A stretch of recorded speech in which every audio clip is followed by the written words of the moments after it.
Most people are not living their lives. They're not living who they are. They're living what they think others think they should be. And therefore, they're living a lie. They're living someone else's version of them. What happened to me as a result of that massive ridicule is that I let go of the fear of what other people thought. And when you do that, it's indescribable what that does. If you feel secure or not.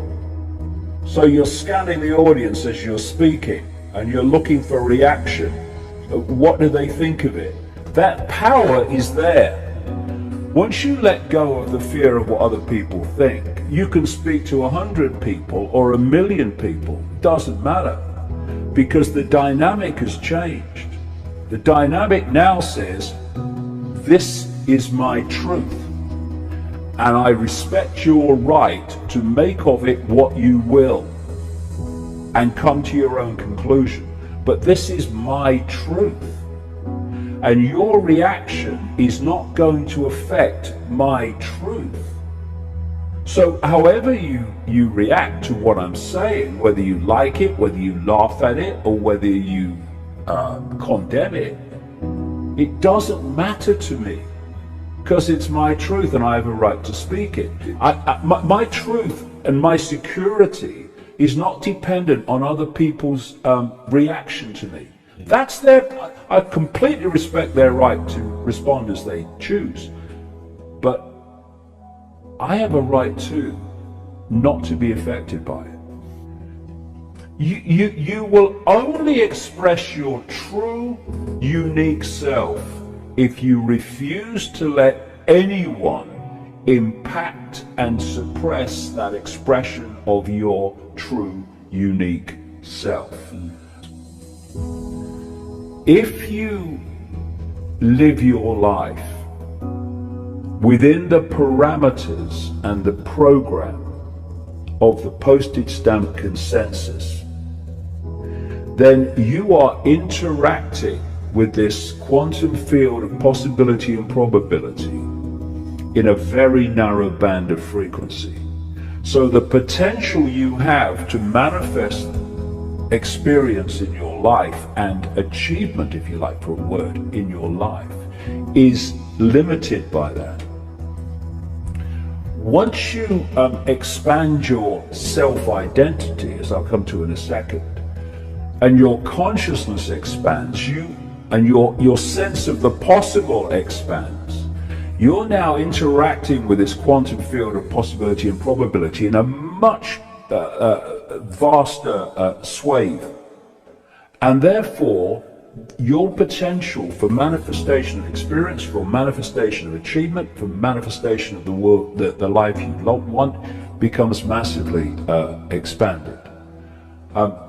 And so, when in the body, you can stop self-identifying with the labels and start to self-identify with being the consciousness, everything changes.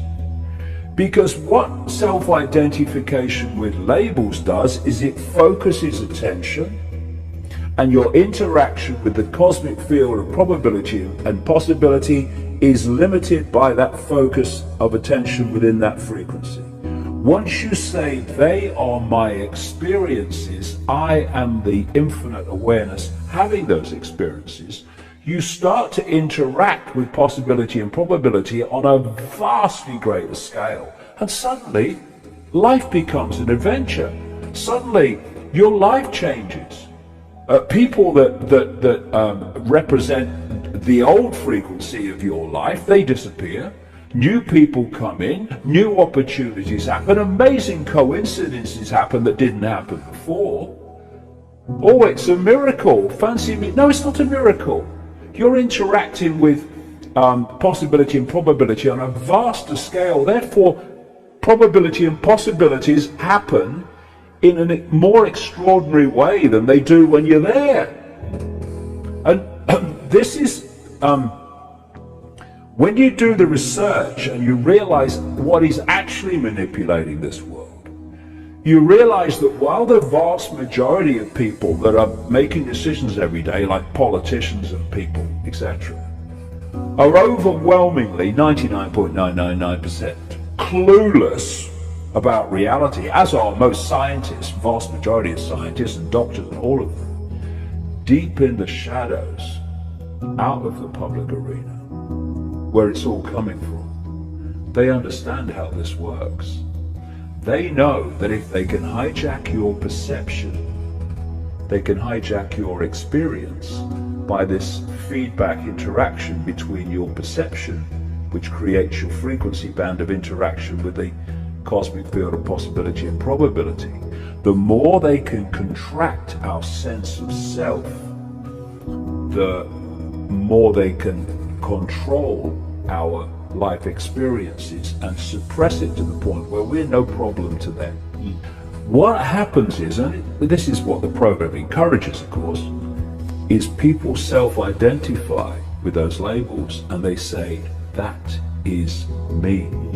I am my income bracket. I am my life story. I am my race. I am my culture. No.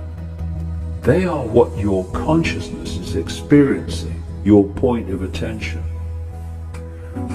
And you know, you, Mr. Islamic man, and you, Mr. Jewish man, and you, Mr. Christian man, you, Mr. White man, you, Mr. Black man, you, Mr. Asian man, you're all points of attention of the same infinite consciousness. And because you have become so programmed to believe that your labels are you, you are fighting each other for power. To hold on to an identity. To hold on to impose in many ways an identity that is merely an illusion of incredibly short experience. When you leave the body, your consciousness leaves the body at a near-death experience, for instance, and I've read endless accounts all over the world of people. The common themes are incredible. They don't say, "Oh, I'm out of the body now, but I'm still a Muslim. I'm still a Hindu. I'm still a this. I'm still a that." No. They are consciousness. Consciousness, awareness, state. That's what we are. And so, what alternative practitioners say is mainstream medicine only treats the symptom, it doesn't treat the cause. But if mainstream medicine will not accept the existence of the waveform field level of the body, which is where the cause comes from, it's only left with treating the symptom, which is the expression of a problem in the waveform field being decoded into the holographic field of the body. So you look at science, you look at medicine, journalism, like I say, all of it, politics, they're all living on this postage stamp. Oh, we're a left-wing political party. Okay, you're on the left of the postage stamp. Oh, we're a right. Yeah, okay, you're on the right of the postage stamp. But no one's off the postage stamp. And therefore, society is living in this bubble of unreality, this bubble of complete misunderstanding of the very reality we're experiencing. I mean, you know, you talk to most scientists, although quantum physics has shown this to be true, and they have to acknowledge quantum physics exists, because it does. They crack on in their own disciplines as if quantum physics doesn't exist, as if the whole thing's bloody solid and real. I mean, you look at medicine. Medicine treats the body as if the body is a solid reality, with the scalpel and the drug. But the body is just a decoded projection of waveform energetic fields.